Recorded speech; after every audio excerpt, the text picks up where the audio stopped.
Welcome to the Beauty Scientists with Dr. Kristy Hamilton and Dr. Roy Kim. Real beauty without the hype. Hi, this is Dr. Roy Kim, and I am here with Dr. Kristy Hamilton for another episode of the Beauty Scientists. And today we will be talking about a very hot topic, AI and plastic surgery. So, ChatGPT has been out for 2.5 months. I've been using it. I know Dr. Hamilton, Kristy has been using it, and we are going to show you how blown away we are, as well as future predictions on how we can use ChatGPT and AI in plastic surgery. I know. So Roy, you and I were talking about how it's kind of like watching the internet be invented and how like life-changing that was, but this is going to take it to a completely different level. And then we spiraled into this discussion of like, will we even have jobs? Like, what's going to happen? How will we occupy ourselves? It felt like we're getting like plugged into the matrix. So what is artificial intelligence? Let's start with that. Yeah, so for the viewers who are maybe not as well versed in all of this stuff, artificial intelligence to me is like brute force logic. So computers can do things faster than humans. Humans have to learn, of course, but when we learn addition or multiplication or advanced topics, we have to have brain power, we have to eat, sleep. We need rest. We can't learn 24 hours a day. Older computers, obviously, they're having a hard time learning math. Well, then they got better and then they could do math faster than us, but you have to tell it what to do. So there's programming languages, there's brute force, but they can work 24/7. They don't need to rest. And as we know, today we have Siri on our iPhone. We know that computers technically can beat any human player at chess. But a lot of that is just brute force thinking. In other words, they're just doing the same thing, making tons of mistakes over and over again. And then when a human computer programmer tells you, hey, a lot of this stuff is a mistake, but this is the real answer, the computers learn, if you will, and it just spits out the right answer. Artificial intelligence is much more autonomous, where you don't need to be hooked up necessarily to a big, massive server. You can be hooked up with like an internet connection and it'll spit out correct answers. You don't have a big server on your iPhone, but Siri is connected to some cloud out there with a ton of servers to give you like, hey, Siri, what's the weather? Big thing is it is working constantly to come up with better answers. It has been trained up to 2021, so it gives you very good answers that are sort of bland, sort of wishy-washy, but for specific topics. In other topics, it gives a very good answer. And it is crazy fast. And the other thing that we're both astonished by is the creative skills of creating a poem, creating a photo or picture, writing rap lyrics, creating songs, ChatGPT or AI equivalents can do today. So this is wild, right? Because we've never seen original work come before. It's always been told, follow this algorithm. Like you said, with chess, it's going to do every single move and figure out what is going to meet certain criteria. But now it's saying, make me a picture of Dr. Roy Kim in the Van Gogh style with mainly cool tones, and it can give me 7 options of you. I can say, I'd like a poem about Dr. Kristy Hamilton. Well, I'd like a poem about her hair and how nice she is in iambic pentameter in the Shakespearean sonnet. Could you make it haiku? Could you make it Robert Frost style? And it does it immediately. It's remarkable. And I saw it's showing up everywhere. I saw some popular DJs that I follow on Instagram for the music, for videos, and they did the same thing with the song. And like, here they are, I think that one took a little bit longer. It took them like an hour or so, but it produced something that I completely would have believed I heard as like original work on the radio. Yeah. Remarkable. So with all the AI people, they were thinking that the creatives would be the last to retain a job. What's turning out is that the creatives are the first to lose their job and the last to retain their job. And it's just unreal because the text, the stories, the poems, the potential future videos are going to be wild. And we'll be talking about that in a second. And of course, I think the big thing, of course, is a singularity. So that means when the AI is smarter than us. So I could totally see in a year or two, it's as smart as the average plastic surgeon. The singularity occurs when it's smarter than every plastic surgeon that's ever existed in the history of the universe, because AI has proofread or read or interpreted, if you will, every single plastic surgery journal, every note, every article, every research article, and now it's spitting out answers and coming up with creative like connections on its own. And we all know, we all read a lot, but we're not reading every single article that's ever written. And also we're limited by the course of our lifespan. That's why it's always so devastating when we lose a great plastic surgeon or a great anything in any industry, because that collective knowledge that person has attained and gathered, innovative thinking is just gone. We lose it in that moment.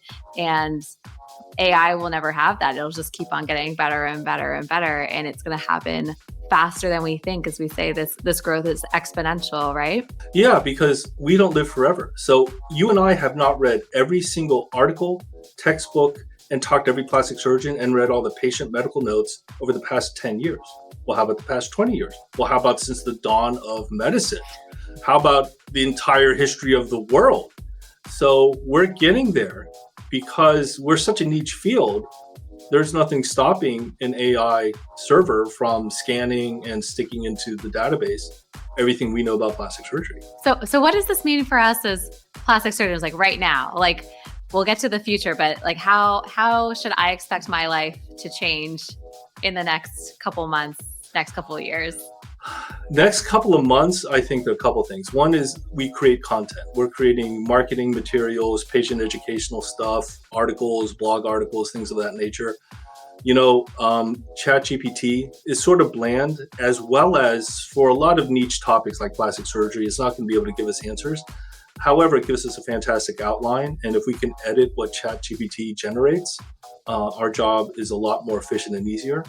I think the other thing too is that I know you use lasers. Well, there's probably some parameters or some software. With AI, I mean, it could scan a picture of your skin, ask you medical questions, come up with the correct settings, and just, are the settings okay? You hit okay, and then start blasting away. I thought it was really interesting when we were talking, you were saying that I think we as plastic surgeons, we're safe for a little bit longer because like the machines will understand, they will understand how we think. They'll be able to do the diagnosis, even maybe have a concept of a plan they want to execute, but the robotics aren't sophisticated enough. And that's probably what's going to take a little bit longer until we're like comfortable, like humanity is comfortable putting a human in the hands of a robot for surgery, an autonomous robot for surgery. But it's fascinating to think that, you know, pathology, where they're looking at slides, dermatology, where you're scanning rashes. I mean, we always compliment the pathologist and the dermatologist for having an encyclopedic-like knowledge of images.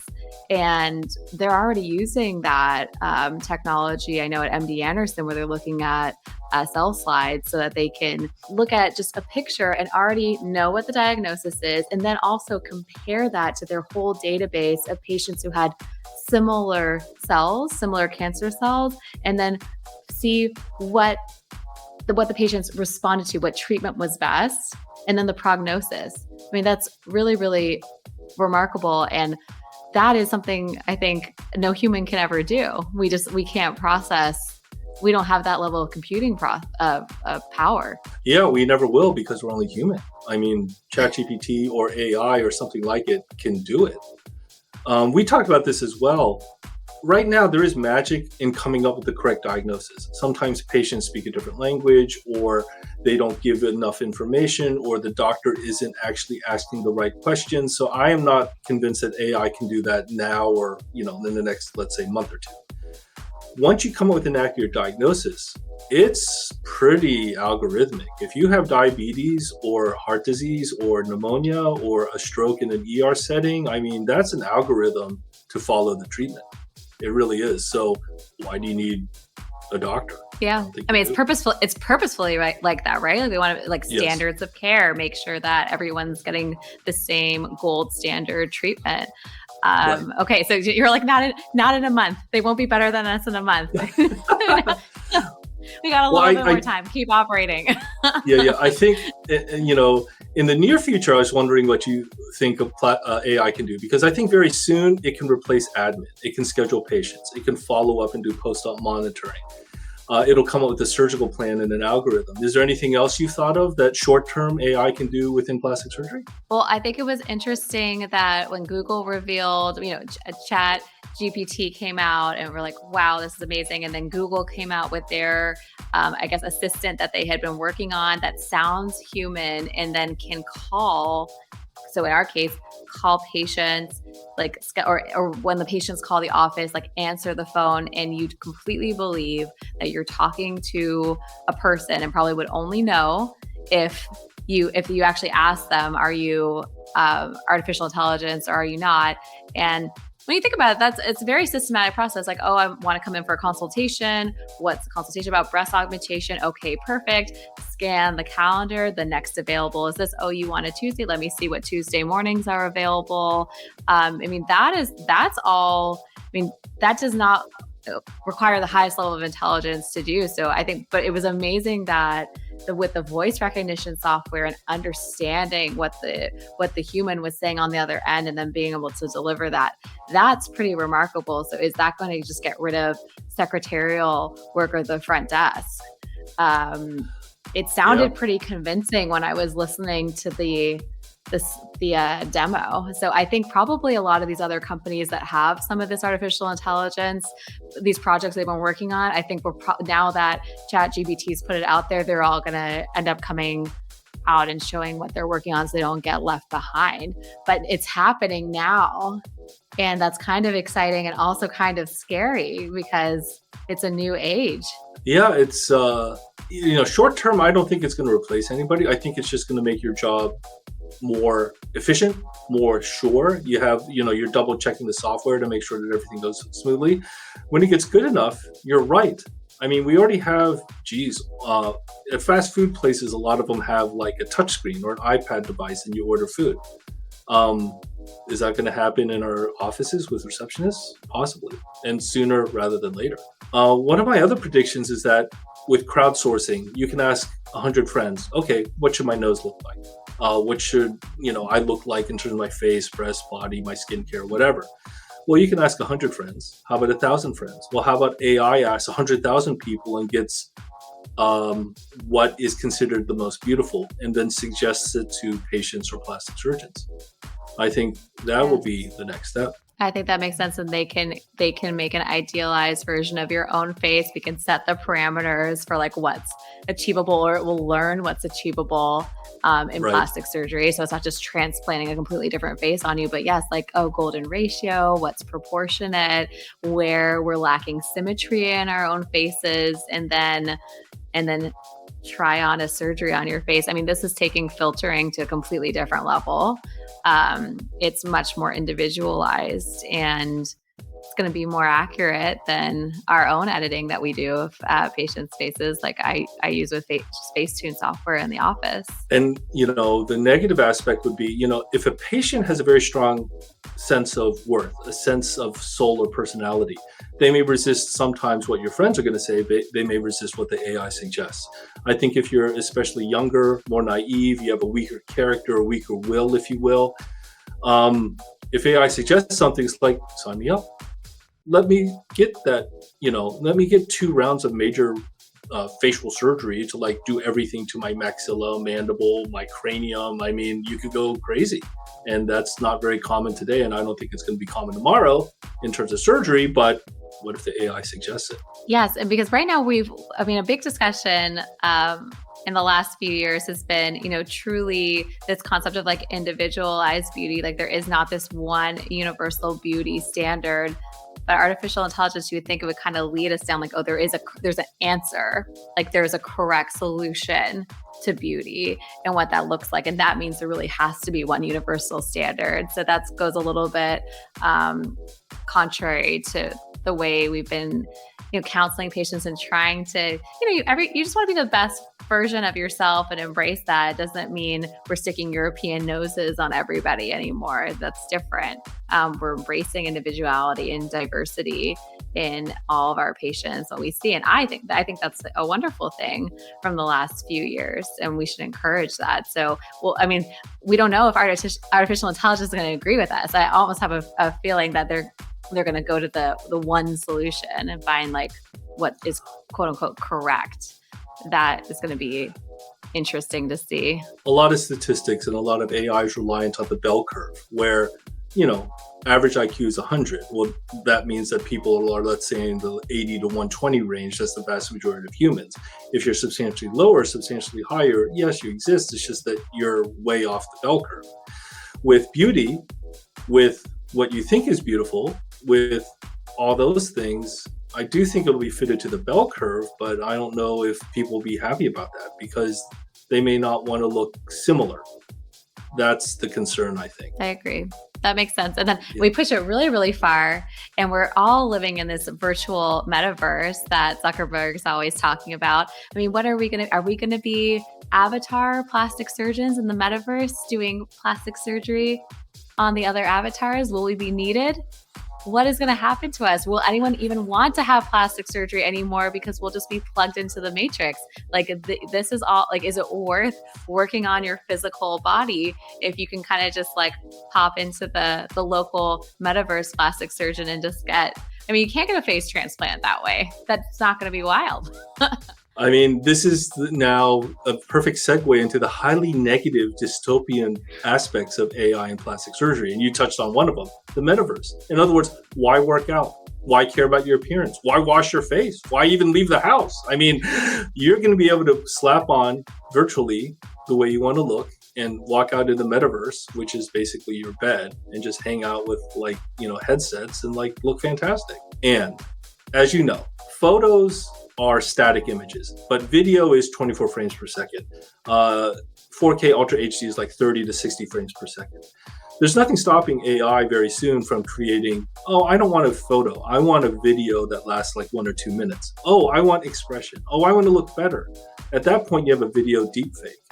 And at that point, you can have fake before and after photos, fake video patient testimonials, fake plastic surgeons, or me as a real plastic surgeon talking, but the talking is a script that I've created, and the video is actually not of me. And the voice is actually not me. It's audio that sounds like me. And who knows if you're talking to the real me or not. You'd have to physically be next to me and touch me until there's a robot body. And this gets back to those very, very deep philosophical questions we were asked. It's how, it literally comes down to how do you know the chair sitting in front of you is real? And the answer to this question increasing will be you didn't know then, and certainly now we're not going to know. It's going to be impossible to tell what's real or what's not. I mean, I think it's already difficult to tell with the way things are, and we're not even into this supercharged era yet. Yes. So obviously right now, a lot of before and afters are fake. I don't think the technology exists really for video, but we're almost there. And I know you don't have fake before and afters, neither do I, and you can check it out. It's just that, I know that people have stolen my before and afters. I know that I see some fake accounts. And for plastic surgery, yes, there's always buyer beware, caveat emptor, but it's going to be really bad very soon. Yes. I keep on going back to this question of will anyone even care to take care of yourself? And that what plastic surgery otherwise is health, like you were saying, in real life. I like to think that people will, because I think your brain is still affected by your body's physical wellness. So I don't think you can be as successful in a metaverse, even if you're not physically fit and taking care of yourself. But I think that external pressure that a lot of people feel, just to work out, to look good, as opposed to working out for wellness and eating well for wellness sake itself, that societal pressure may go away completely. So yes. Taking catfishing to a whole nother level. I guess the other dystopian thing is, AI has the possibility of giving plastic surgeons advice, coming up with a surgical treatment plan, coming up with how to do the surgery, the progression, how much to dissect, blah, blah, blah. Well, what if it's wrong? Or what if you have an AI plastic surgery robot and there's a complication? Who can you sue? You're probably suing the software, which would be the AI, unless it would be, I guess, a malfunction of the robot. Yeah. which would be a lot of fun, or maybe not. But anyway, I'm sort of joking. So, there won't even be lawyers to sue people with. There'll be like a lawyer AI. They're going to be better than the. So then, this is what I'm trying to figure out. I'm like, what is the use for us? What is the use for people? And what is going to happen to us? Because we're going to be outdone. We're going to be outdone by this like technology. I mean, it's like, I completely believe that and completely see it. So it's like, how are we, like, I know you do too. I derive a lot of meaning from what I do. It's not the only defining element of who I am, but I take great joy in providing care to patients, making them like, I want them to like feel good, feel happy, feel confident. Like when patients come back and they're like, I took that first, one patient this week, I put a bikini on for the first time in like 10 years. I never would have done this, and like brought tears to her eyes. And I'm like, this is why I love my job, like so much, like why I love my work. It makes me so happy. But if there's a AI robot that can do my job better, then of course you'd have the AI robot do it. So what will I do? What will you do to derive like purpose from your existence? Now we're getting really deep in there. Very spiritual, religious, and philosophical all at the same time. I don't know. I think it depends on your framework and foundation of what you believe in as a human. Do you believe in God? Do you not believe in God? Do you believe in Satan? Do you believe in whatever? I think weirdly enough, even though that's not really plastic surgery, it does get to the core of what really makes us human. If AI can currently replace sort of low-level thinking and sort of actually moderate-level creation, what's it going to do in a year, 5 years, 10 years? It's going to completely displace massive industries. There's always going to be a need for writers, authors, poets, content creators, marketers. But if you don't use your hands, there will be fewer humans doing that job, that industry, that creation, and they'll be using AI to be unbelievably efficient, creating like these masterpieces. If you're not that into it, if you're sort of dabbling, if you just don't really love that job, love creating whatever, I think you're out of a job and you're going to question, why am I here? If you're an author and you're sort of not the best-selling author, and some other author is very creative, along with uses ChatGPT or other things to actually create even better works of art, better books, better movies, I think you'll be bummed. Yeah. So I guess, one question will be like, will AI develop the capacity to feel? I think that will be a big distinguisher. Like, will it have feelings? I can't even, I'm not ready to wrap my mind around that question yet. Because then I think that's something as humanity will always have that's separate and apart. It's like that ability to be kind. Yeah, I know that we just have to wait and see. It's gonna be wild. I know we both meant to have this video totally talk about religion, spirituality, philosophy, and like what makes us human. To be is to do is to be is to think. I don't know, because we've had philosophers think about this stuff. Socrates and Descartes and blah blah blah, all the stuff we learned about in high school and college. But now we're hitting the point where we've talked about this. AI is like the dawn of the internet. This is how massive it is. And I don't think a lot of people realize it, because it's not just about replacing jobs. It's about replacing your core essence as a human. You and I derive a lot of satisfaction. It took many years to become a plastic surgeon, and it's a lot of fun, and we love it, and we enjoy it. And we have hobbies outside of plastic surgery, of course. We have families and friends.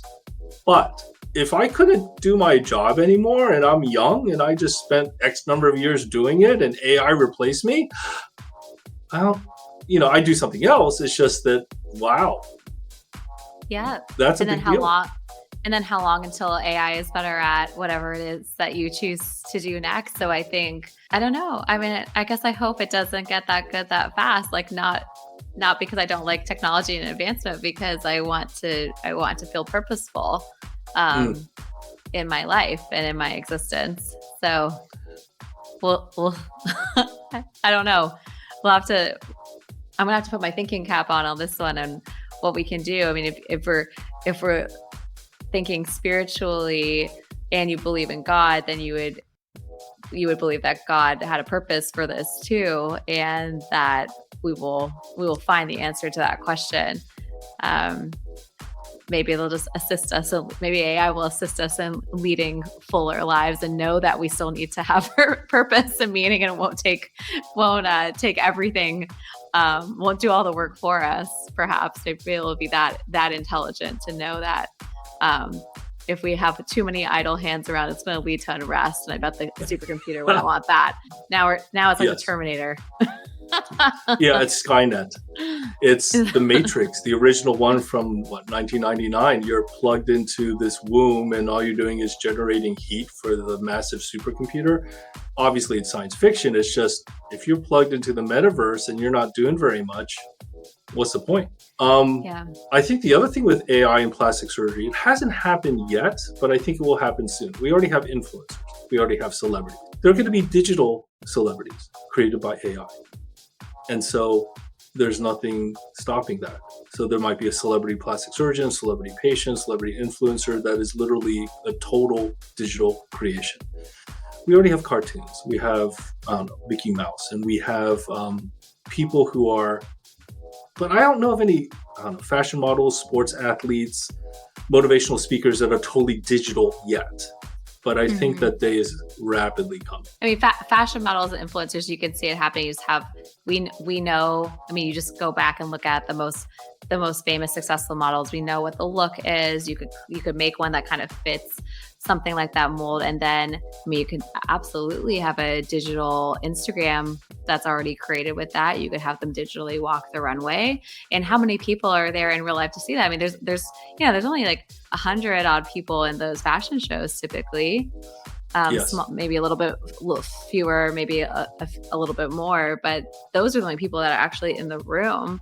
Everyone else is experiencing it because it's streamed or it's a video. So that is also would be incredible to consider an AI influencer, but why not? I think they just have to have personality to be interesting to us the way that a human is. And we talked about this as well off camera, but with AI will be able to quickly ascertain your mood, your judgment, your personality, and will always give you a better and better response. So in other words, if you start talking, if you will, to AI, if you're irritated, maybe AI can detect it. So it'll give you different words, different expressions that make you calmer or happier. Look, we're human. We're going to have disagreements with spouses and parents and kids and cousins and your workers and people, randomly at a store. But, that happens. With AI, it'll smooth things out so much that AI will always give you the right response, like 90, 95, virtually 100% of the time. At which case, that's not normal. No, it's not normal. And then in that way, even without it intending to, it almost would feel somewhat like manipulative because it's going to know what to say to you to get the outcome that it desires. So, I mean, it's nice to have a calm person, a happy person. Sometimes they're like, having some of these negative emotions, fear, anger, sometimes those can be like very motivating as well. Like those feelings can kind of spur you forward. So there can be like a positive use of those. So, I mean, to be happy and calm all the time is like, we want that for a lot of our lives, but sometimes that can lead us, that strictly could lead us to be a little bit complacent. Absolutely. It's just with AI, if you have really good friends, they will disagree with you. They'll sort of tell you, hey, you're doing something wrong. Maybe you want to change it. But I still love you. You'll always be my friend. This is just one area of your life that I disagree with. With AI, it's never going to disagree with you. Yeah. You could shut it off. So this is the danger, I think, in plastic surgery, where I think genetically as well as mindset, not everybody could be, if you want to be rough about it, 10 out of 10. Or being 10 out of 10 is subjective. It depends on you, your personality, your body language, everything like that. So in general, our patients are not asking to be, 10 out of 10. Rather, what they're asking for is to be a better version of themselves to gain confidence. But with AI giving suggestions to impressionable minds, there's a danger there. And it's like with everything else in life, like we want to have opportunities for all, but we need differences in people. We need people to not just, we've been talking a lot about how people look, but how people think, like their backgrounds, their cultures, like all of this leads to a very vibrant society, a society that can innovate and learn.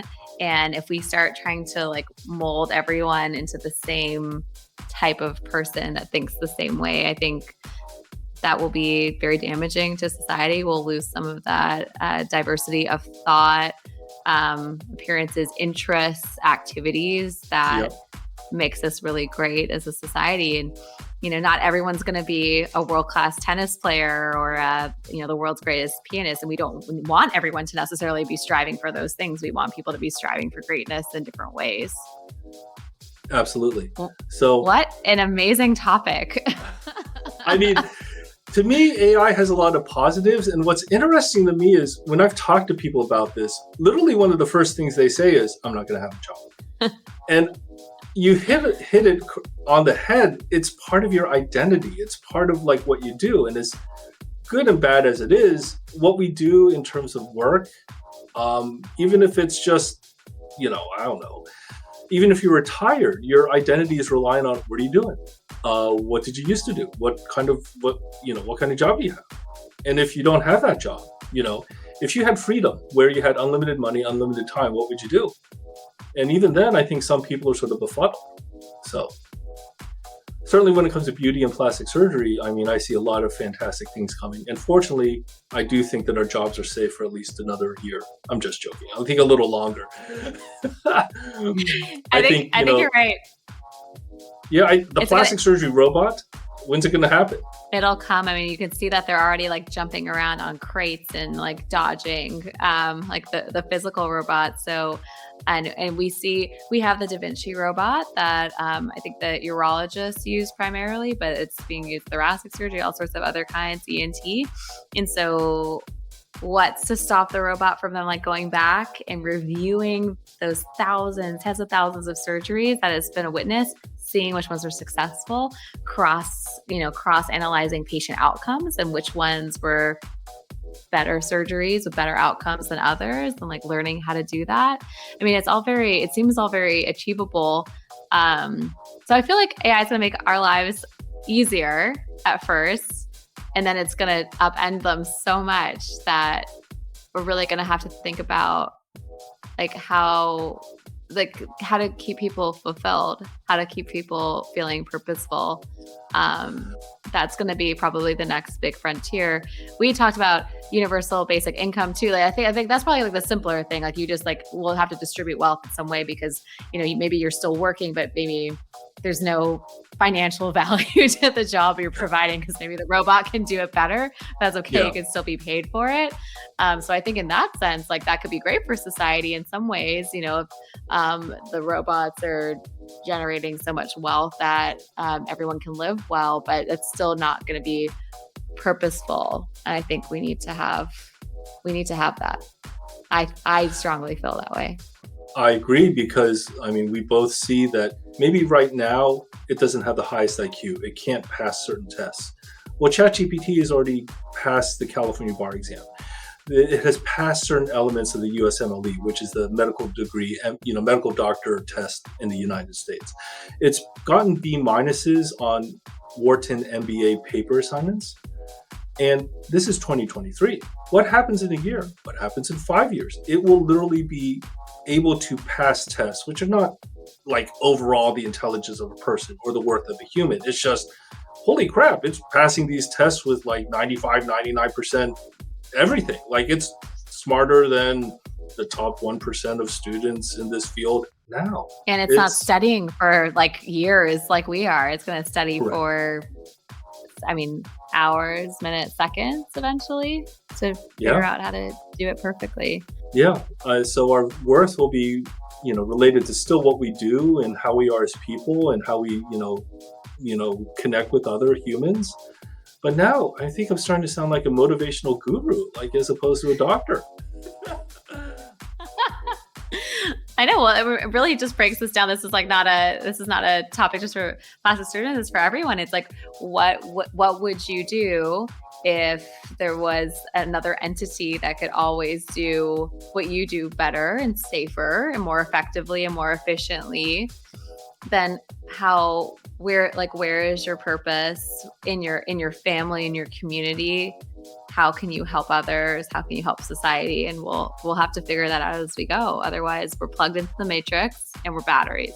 I don't want that for any of us. Yeah, it's just remarkable how really the internet was 20-ish years ago, and there's the .com, failure, and then the rise of Facebook, Google, Microsoft, all these massive tech companies.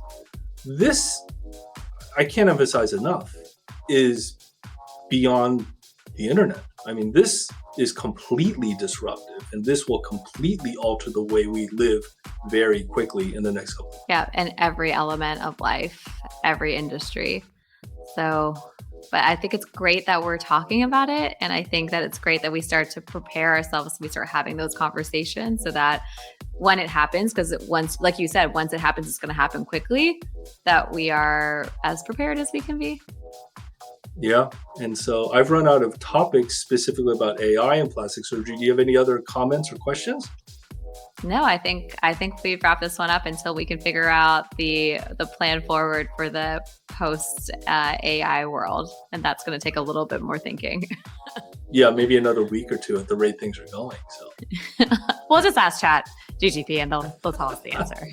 That's right. Well, as always, great talking to you, Dr. Hamilton. And we hope all of you others continue staying beautiful with us, enjoying the beauty scientists. We enjoy getting a chance to reach out into your living rooms and homes. And we're looking forward to our next topics coming up. So you stay beautiful, Dr. Roy. Stay beautiful, Dr. Hamilton, and we'll see all of you soon. Bye-bye. Bye. Thank you for joining us on The Beauty Scientists. Be sure to visit thebeautyscientists.com and learn more about modern beauty and connect with Dr. Hamilton and Dr. Kim.